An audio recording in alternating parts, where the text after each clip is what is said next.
Hello everyone, Akash here and I welcome you all to Dino tutorial series. And guys, in this video we are going to have a look at some of the modules that Dino standard library provides. Okay, so guys, standard library in Dino, it is a collection of modules to perform several tasks and it is maintained by Dino itself. Okay, these are not third-party libraries and some of them are not yet stable, so we might have to use unstable flag. Okay, now let's have a look at these modules. Okay, so friends, this is the address where you can find the Dino standard library. Okay, I will drop this link in the description box. Okay, so yeah, we can have a look at the standard modules.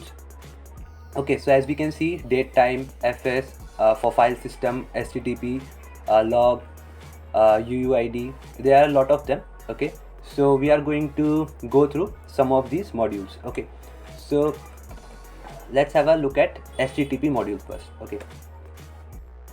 Okay, so what I have done here is I have imported serve from this url, okay, from this standard http module, and now we can simply invoke this function serve to start our server, okay, at a port, like let us suppose at port 8000. Okay, and let's console something like console.log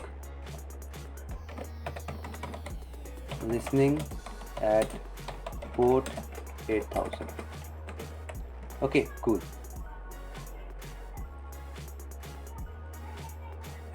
Okay, so now let's run Dino run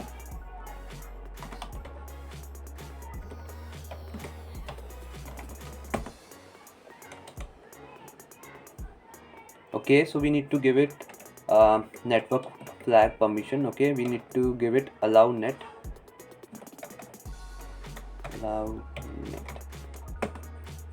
Okay, so we got over here listening at port 8000. Okay, so now let's have a look how we can respond to the request, okay, coming to our server. Okay, so for that what we have to do, we have to iterate. Okay, we have to iterate over the server object. Okay, server, and let's respond to the request with a simple message, hello world. Okay, now let's run this once again. Okay, cool. Listening at port 8000. Now let's have a look at port 8000. We got over here hello world. Okay, now let me also console. Let's have a look at this server that we are iterating. Okay,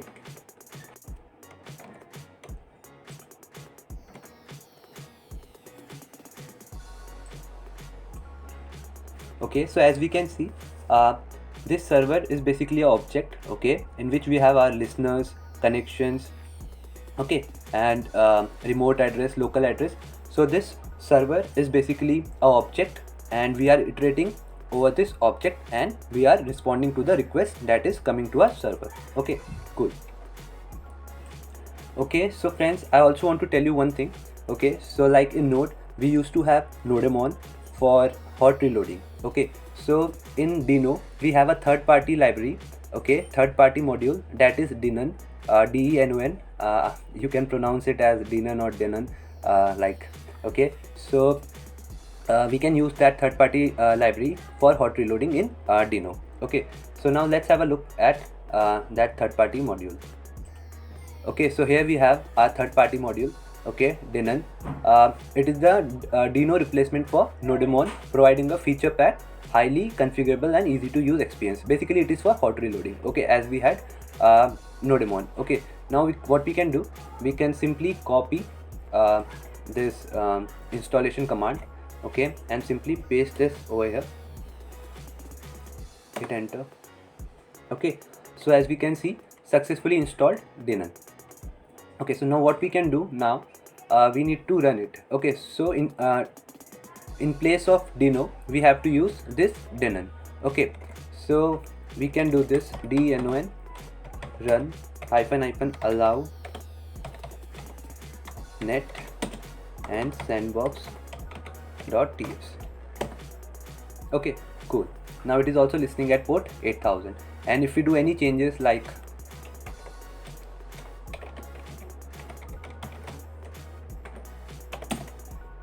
it will hot reload, okay, automatically.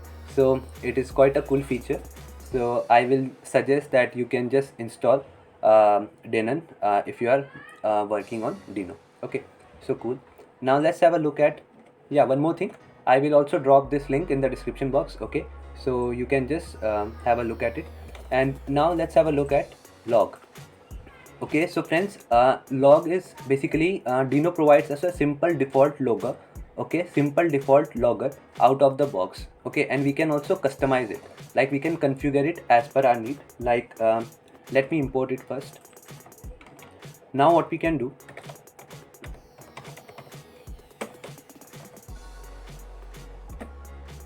like if you want to like display, yeah, or if you want to log a simple text like how are you, okay, like this, then we can simply, it is a simply info, okay, or any info you want to pass. So what you can do is you can simply use this log.info. Okay, now let's run this. Okay, so I hope you can see. Okay, we also have some additional logger configuration. Okay, like we can also use this warning. Okay, like any message you can give over here, do not go there, like this. Okay, cool. As we can see, we got this warning in yellow color. Let's have a look at other configuration also.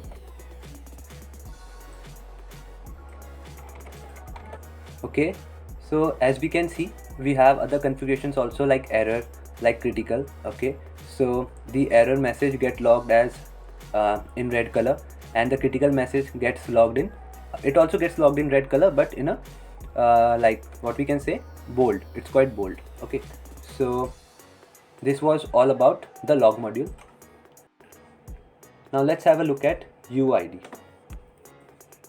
Okay, so UUID, this module help us to generate unique IDs easily. Okay, so for this, first we need to import v4 function from the URL, okay, from the standard module. Let's have a look at it.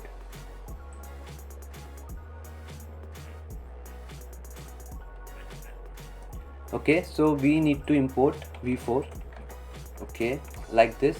So actually we are importing v4 from standard module UUID, okay, from this path, this file path. Okay, now what we can do, we can simply generate, okay, UUID,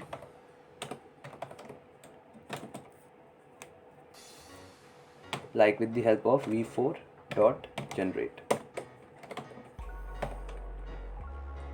Okay, so now like this we can generate the UUID.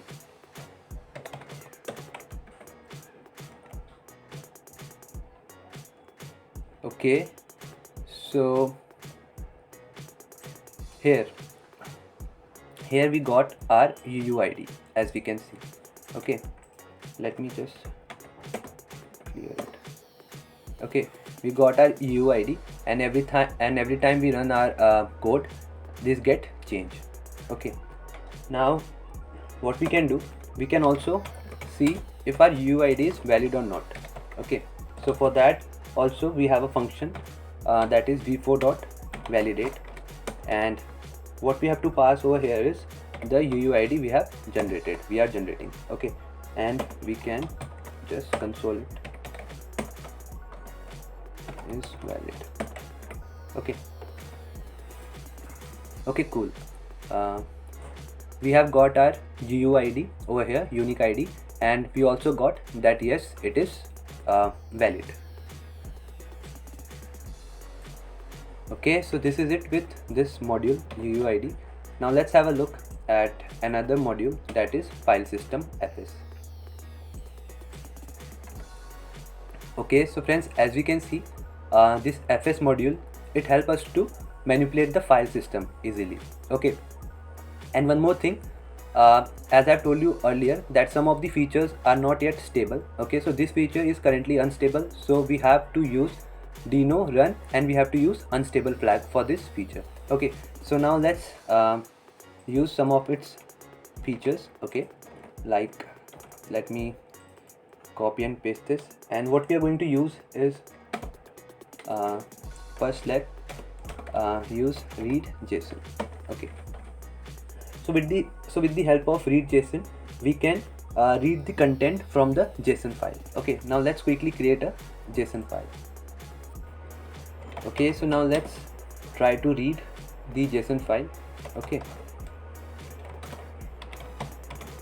content is equals to, okay, so as this function is it is asynchronous. Okay, so read JSON, and here goes the name of the file. Okay, so we got some error. Okay, so guys, the error is specifying that we have to use unstable flag. Okay, that we forgot to use. Okay, so here just use unstable flag. Okay, it is also going to give us one more warning, one more error. Okay, let's have a look at that. Yeah, that is allow read flag. We also need to ask for the permission to read. Okay,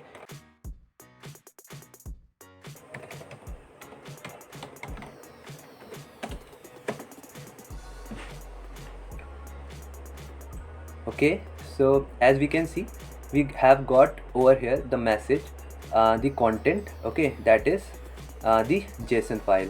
Okay, the content of the JSON file that we have over here. Okay, so yeah, cool. Now we have one more thing, that is basically, so guys, I will be using simply Deno, okay, for running the file, because I am clearing it again and again so that you can get the actual view. But what you can do, if you are doing the development, you can use Denon. Okay, it is a good practice because you won't have to run your code again and again. It will get hot reloaded automatically. Okay, so now let's import. Okay, I will take the help from here. Okay, now let's import write JSON. Is with the help of this, what we can do, it takes file path, okay, where we have to write our JSON. So now let's give it a file path, like I want users.json, and if this file does not exist, it will create this file for us. Okay, and now let's give a JSON. Okay, cool. Now let's try running this.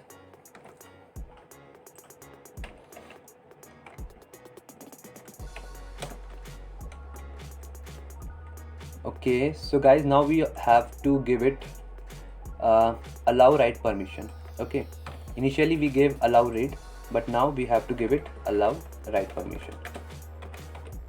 Okay, let me save this once again, and okay, cool. So as we can see, it created users.json for us, and it also returned the JSON for us. Okay, so what we can do to make it look tidy, we can add one more feature over here, that is spaces. Okay, and I will give it 2, okay, for indentation. Now let's have a look once again. Okay, now it looks cool, as we can see. Okay, yeah, so this was all about the file system module. Okay, so now one more thing. So guys, these all were like on that what I told you, HTTP log, UUID, NFS. These were the part of standard library. Okay, these were the modules that are available from standard library. Okay, we can also read file and we can also write file. Okay, and these functions are available from on Deno. Okay, like for this, let's suppose what we are going to do first is we are going to read file. Okay, so to read a file, first we need a decoder. Okay, so let's quickly get the decoder. Let me create it like hello.txt. Okay, and in this we will be writing, let me write like welcome to dev channel. Okay, and we will read the content of hello.txt. okay, so we can access read file from Deno itself. okay, actually there are more functions available on Deno, okay, like current working directory we can also get from Deno and lot many others. okay, so yeah, now hello.txt. okay, and now simply console.log. Now what we have to do, we cannot simply console the data, we have to decode it. okay, decoder.decode, and here goes our data. okay, now let's have a look what we get. Actually we have to use here read.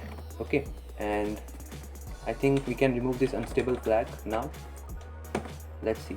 Yeah, cool, we got over here welcome to dev channel. okay, so we have successfully read the data from hello.txt. okay, now similarly let us try writing the content. okay, but for writing the content we need to have a encoder first. okay, so new text encoder. okay, now let's have some data. const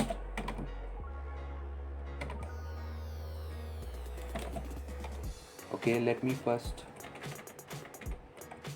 comment this out. Encoder dot encode. okay, like hello Deno. okay, so we have encoded our data. Now the only thing that remains is to write it to a file. Deno dot write file, and okay, once again we have to give the path where we have to write. okay, hello1.txt and the data. Now let's run this program quickly. okay, we have to give here the write permission. okay, let's see if it has done this for us. yeah, like I have told you, if the file does not exist then it creates it for us. okay, cool, so we have got hello Deno. okay, so guys, this is it for this video. I hope you liked the video, and if you have liked the video then please subscribe to my channel and do hit that bell icon. okay, so in the next video we will code some API, okay, login and sign up, and we will use MongoDB for database. okay, so stay tuned and thank you for watching.